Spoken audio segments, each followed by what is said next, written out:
Ruth Coppinger wish to contribute. Thank you. Minister, I think that it's very clear that up until last Tuesday, nobody outside these four walls who's on the council housing list knew the gravity of what's contained in this bill. When you look at the bill, section 37, which is the most damaging section that all of us are complaining about and that council tenants, or sorry, people on the housing list are infuriated about, it's simply one sentence, ambiguously written and designed to not show the full gravity of what you had. Up until last Thursday, you were hesitating, you were denying that people who go on the new HAP scheme will be removed from the housing list. And I think it was Deputy Murphy who nailed the lie from your own council area in Limerick with this document. And just to read it into the record again, the intention behind the formal scheme is that once households are supported by HAP, they will be considered to have their housing needs met and will be removed from the housing waiting list. This is a fundamental change to overall housing policy, where those in receipt of long-term rent supplement support remain on local authority waiting lists. It couldn't be any clearer. And that was written in May, before I was elected to here. It was May the 7th in the Environment Committee, and yet you came in here over the last 2 weeks and denied that that was the case. And furthermore then, the document goes on to say that 50,000 out of the 80,000 currently on rent supplement will migrate to HAP, and quote, as they transfer to HAP, waiting lists will be reduced by 50,000. So isn't that very convenient? That this is actually what this is all about. Nothing to do with ending poverty traps, nothing to do with helping working people.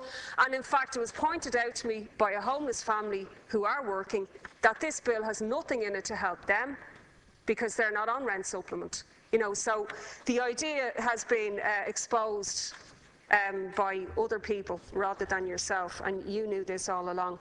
So now that we know this, and now that it runs contrary to what was stated in the last week or two, I think that you should suspend this bill and bring forward your statutory instrument that you've been talking about, and let's have a look at it. And really, it should be, in fairness to people, written into the bill. I have to say, coming in here to the Dáil, that such a fundamental piece of legislation for 100,000 families on the housing waiting list to get such little attention from the media as well, who only arrive in for leaders' questions, you know, really has to be pointed out how disgraceful that is. And only for a press conference was held last Tuesday at 11 o'clock by the Housing Action Group. I'd wager that probably nobody, the media obviously did get interested then, and we highlighted what was in it. So this way of doing business with people's lives are going to be seriously affected by this bill, and yet they're completely unaware of it in most cases as yet. What we're talking about then is the wiping out of the waiting lists. It's from the horse's mouth. The privatising of housing, putting people into insecure situations with no prospect of security. I had spoken at a meeting last week in the north side of Dublin, and a number of people who'd heard about this only that day in the media came along to the meeting really distressed. One of them said, I'm 11 years on the housing list. If I'm forced to go on HAP, I'm going homeless. I'm not going on it. And I have a question, Minister. What will you do if people refuse to go onto this inferior scheme, losing years of waiting on housing, which we all know doesn't exist?